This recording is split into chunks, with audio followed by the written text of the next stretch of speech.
Hello, folks. Here I am with you on a Friday night. It's Friday, November 6th. And I just thought I'd go ahead and hang for a minute. I've got a bunch of records for a number of reasons sitting here. And I thought, rather than just put them all away, talk about them and whatever else just arises. And here we go. That is a knowing smile. Yes, it is. So I just pulled this. Hadn't played this in years, and just this. It's how it goes. Things pop up, and it says it's time. It's time to investigate and like this a whole lot better than the last time I played it. Moby Dick, an Italian band from the 70s who had the opportunity to record this album in 1973 in England, but for a whole lot of reasons, it never got released until 2001 by this reissue label, Akarma. The story is all in here. These guys were Led Zeppelin freaks.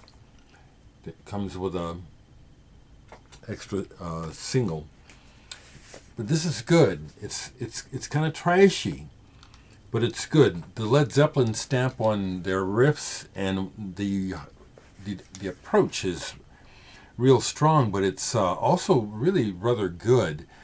Sir Lord Baltimore also come to mind. I hadn't played this in years. I haven't seen this either anywhere. I see it, online, but I have only saw this once in Minneapolis in the store when I bought it.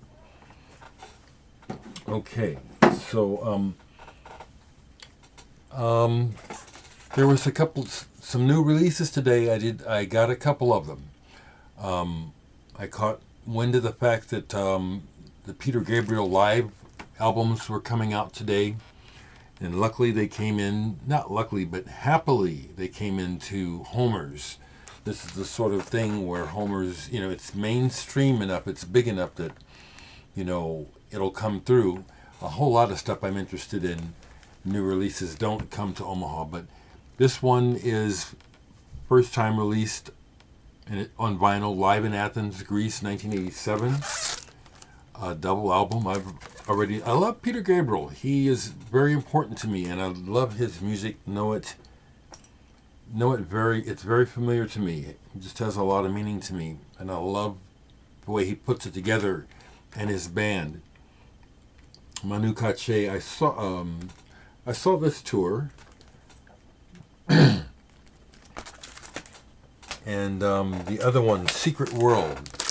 This has been out on CD for years, and now finally it's on vinyl. This I was just like, oh yeah. And I saw this tour in Denver, and met David Rose, got his autograph that night. Amazing show. And this is a wonderful quality. You always have the folks online who say, how's it sound? What's the sound quality? And I just in my own style, I responded that, it's well known that Peter Gabriel does not half step when he does stuff. This is some high quality shit. So I was really happy to get those today. In the used section, there were several things that I wanted, but they were all pricey because they're originals, and so I didn't get them. This is a reissue, so the price wasn't bad. I used to have it. I don't know why I sold it. John Cale with Terry Riley, Church of Anthrax. This is very wonderful. It is the repetitive, but also mixed with John Cale. So it's rockist.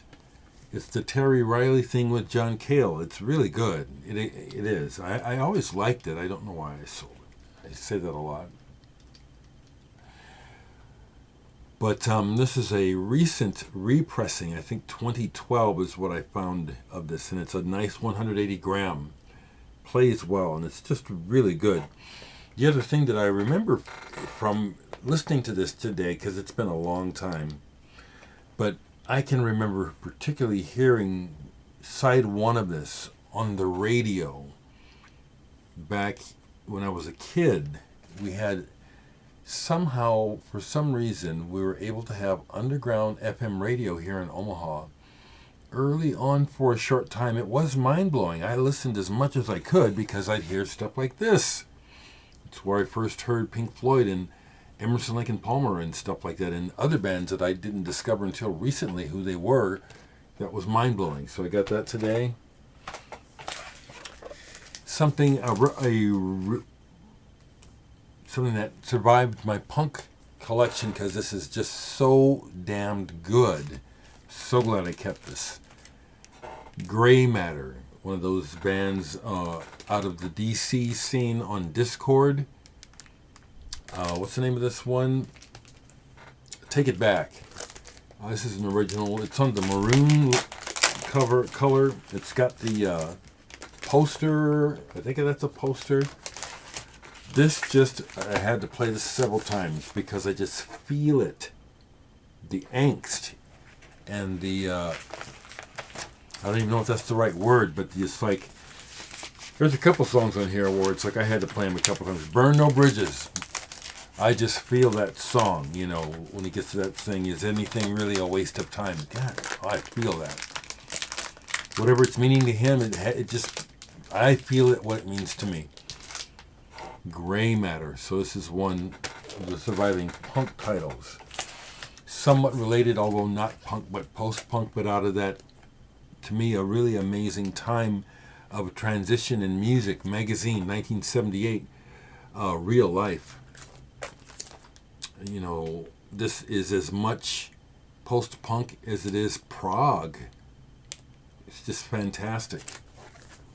And it's just so good. It's one of those records that demands to be played all the way through. I was showing this online, and Bruce Liker from Savage Republic is another collector who posts a lot of records, and we interact. And he blabbed about this, and I said, yeah, it's one that demands to be played all the way through. And he said, yeah, you got that right. Fantastic. Another musician, but also collector, has a fabulous collection as well as, I guess he owns a pet shop, a reptile shop somewhere on the East Coast. Owen Maercks. Yesterday was his birthday. I think it was, yes, and I just noticed that online. So pull this. This is a reissue. This album. There's a whole other story about the original copies of this, which there's about 100, where they just made it as a promo and sent it out, and it's rather eclectic.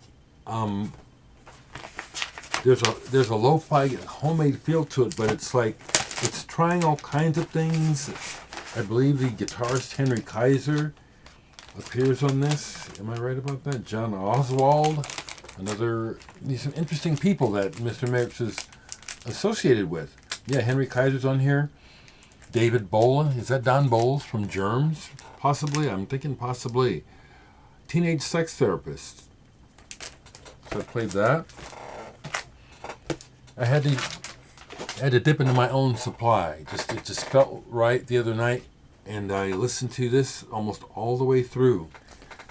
And this is, better than I remember. And it's like, as I was listening, it's like it came back to me why I chose these things to put on here. And since I own the rights to this music, I can put this on. And I was thinking, let me just... Not that one, but this one. This Day. Yes, number 6.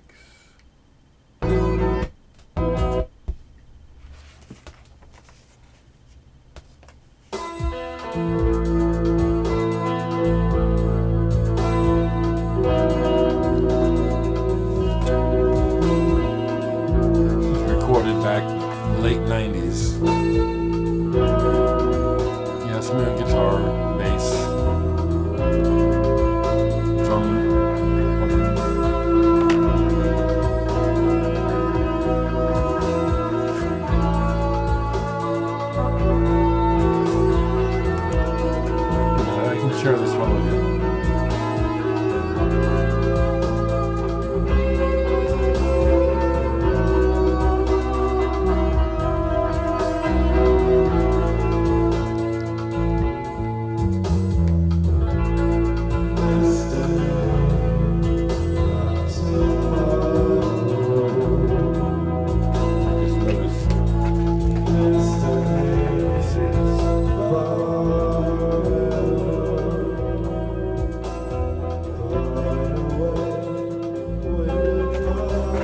levels up for something else I was playing, and I just noticed I was hearing distortion, and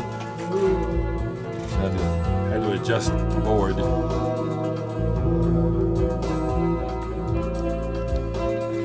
Moving along, I hadn't played this in a long time. This is almost done.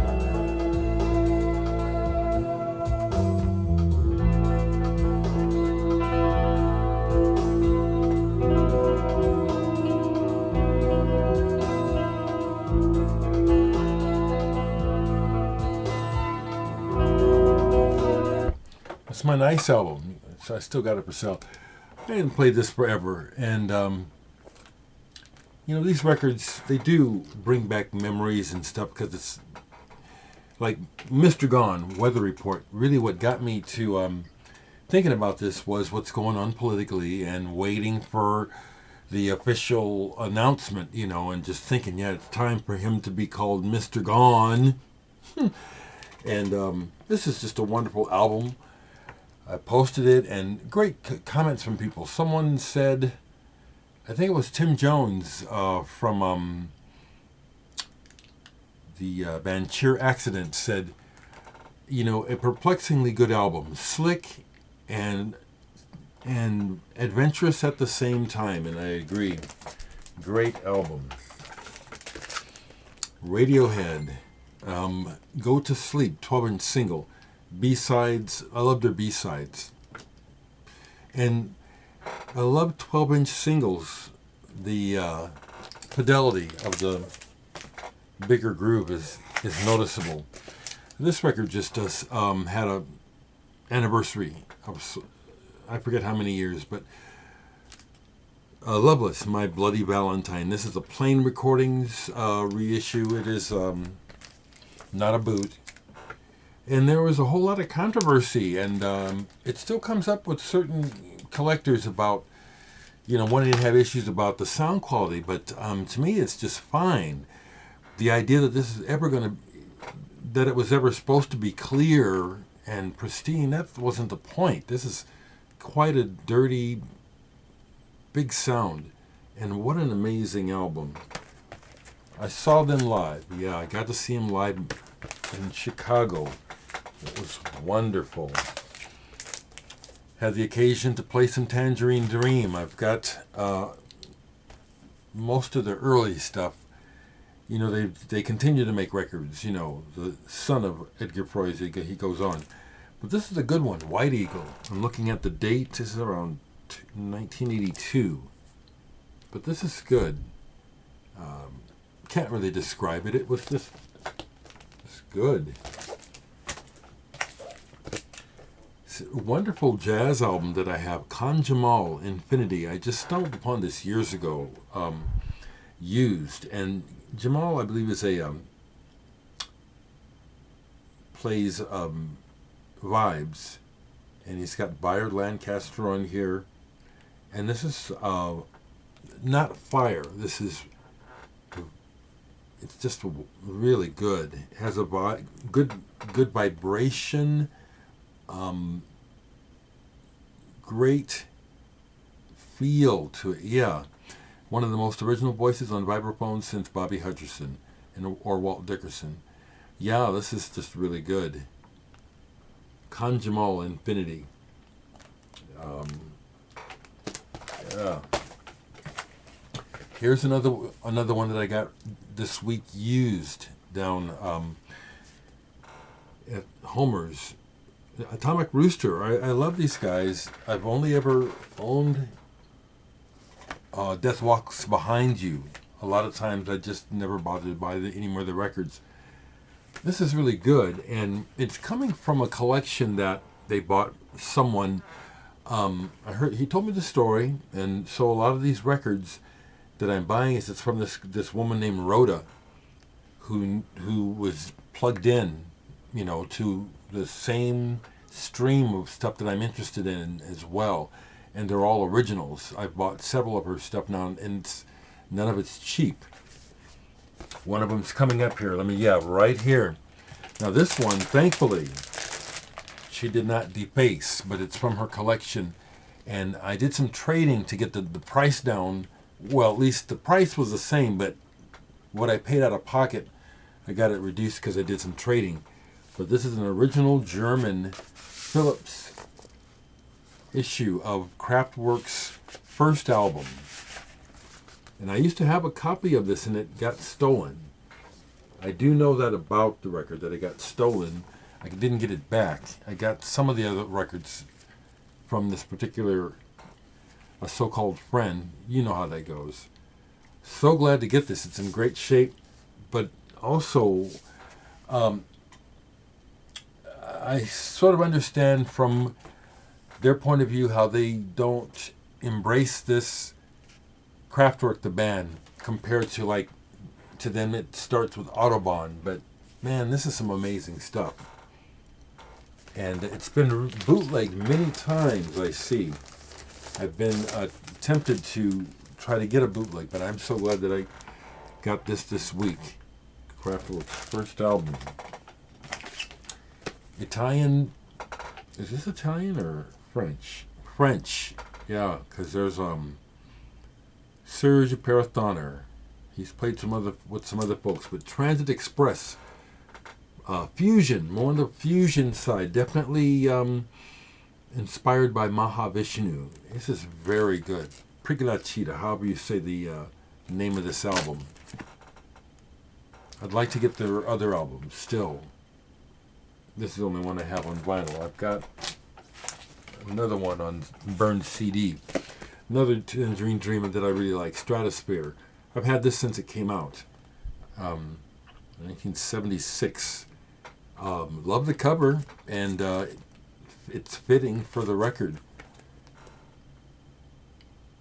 If you don't know Tangerine Dream, highly, highly, highly recommended.